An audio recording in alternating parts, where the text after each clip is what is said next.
The next speaker is Elton Robinson. Elton is speaking to us tonight on two items on the agenda, L1 and L2.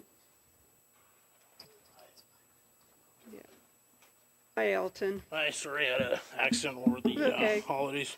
So you know you have 5 minutes. Happy New Year, everybody. Yep. Thanks. I can go ahead. Yep, 5 minutes.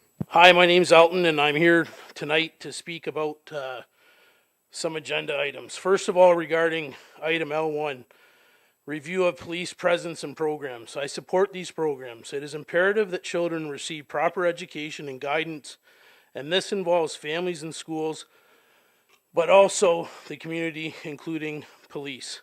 Police are an integral part of our community. Young students learn about our community, helpers in school, including police, who are people we can trust and count on. And our children should feel comfortable enough to approach them for help. Also, our children need to be aware of drugs, internet safety, and bullying. Children are bullied and preyed upon online and in person. They need guidance on safety. These programs help educate our children about these matters.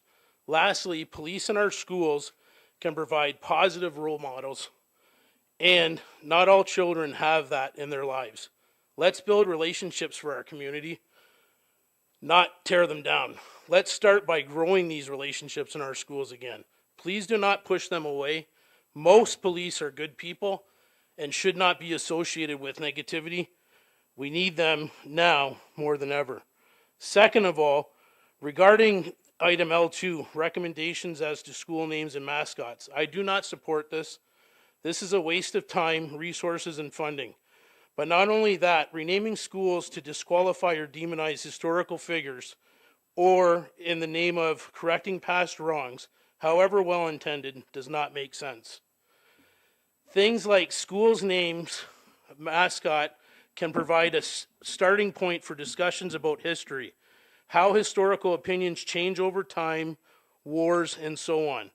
Countless historians strongly oppose criticizing historic figures by today's standards and disagree with judging historic figures from one perspective. It is important to learn and discuss history from various perspectives, the good and bad parts, and the different interpretations, some of which may even clash. Removing names or rewriting history in the name of political correctness, whether that be a historical figure or a mascot, means we are preventing today's students a chance to engage in such discussions, to be curious and to ask questions. But let's be honest, most teachers, let alone students, haven't learned about the historical figures and their mascots. So I am not sure who exactly is offended by these names. Again, renaming schools for reasons of political correctness has got to stop. As a Canadian historian once said, you cannot apply today's standards to the people in the past. That's just silly. Please reflect on these points. Greater Essex County's lens of justice, exclusion, inclusion, and diversity, lens focused by erasing founding history of what made Canada. How about the soldiers who lost their lives and their families' lenses?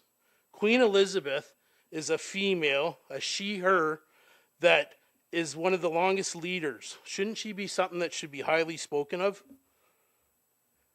Vulgarity in libraries, mainly explicit books, and in our school libraries, for example, the book Push was brought up at the last board meeting, which was described as too disturbing, graphic, and could be triggering to survivors of sexual assault.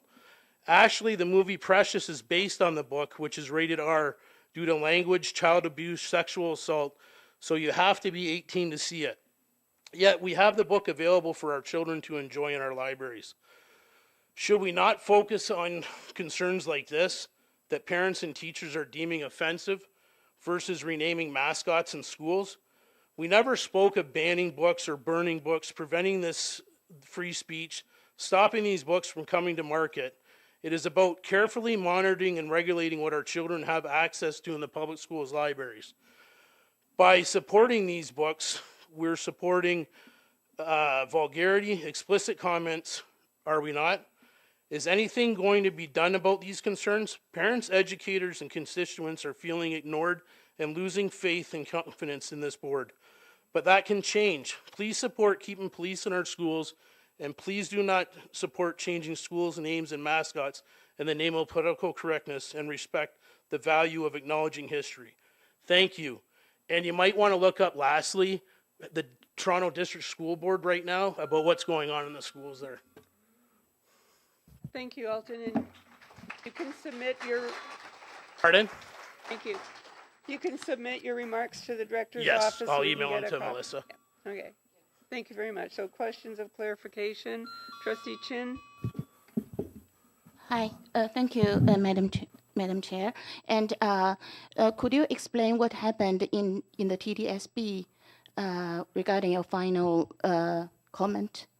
They have a school there. I can send it in my minutes for Melissa there. I have the articles from PATH if you want to look up Parents as First Educators. They're a group out of Toronto. There's a name, but anyways, there's a school. The kids actually have to go down to the McDonald's or Wendy's to go to the bathroom because all the doors have been taken off. One bathroom is used just for fighting, one is just used for drugs, and one is used just for sexual acts. They have principals not showing up for school. They have staff not showing up for school. It's all in the paper, but I will send it to my discovery. Thank you. Any other questions from trustees? No. Thank you very much, Elton, for coming Thank you tonight. very much. Yeah, thanks. I do one thing. Sorry, quick. Can everybody in the gallery realize these people are professionals and they got our best interests at heart? Even though we might not agree with everything on them, you're never going to agree 100% with everybody. So please, I was caught on myself. I apologize for what I said the one time, Melissa. And please, these people are respectful. They're not going to listen to us unless we're respectful. Thank you. Okay, thank you, Elton.